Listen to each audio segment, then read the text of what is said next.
后来嫁出来时阵，依照着鼓励，这个新娘车要驶起行进前，新娘就爱嫁出一支的开线，讲是甲查囡仔歹性地甲单掉。家有一个新娘毋是结开线，竟然是来结一台的冷气机，这是引发着热烈的讨论哦。大家都真好闲咯，这个新娘的性地到底有偌歹呢？ 新娘出嫁等开线，意思就是等性地后来创意改做直接等电风，有的机关枪嘛举出来。代表新娘火力真猛，毋过拢无一个协命，直接将冷气甲弹出来。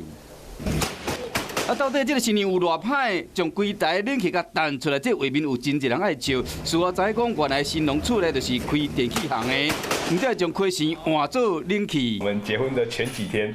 每天晚上还在吵架，所以我有跟他的爸妈说，我想说我们改编一下，不要丢扇子，我们来换丢冷气。推不下去，然后就请我老公帮我推一把，然后就顺便两个人的脾气一起丢掉。年轻人的创意，我也很高兴啦。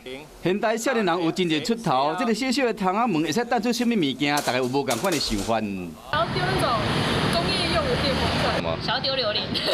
新娘出嫁等什么物件？为应过一个小习俗，即马煞变成大家关心的焦点。有人爱行正常版，有人较介意创意版。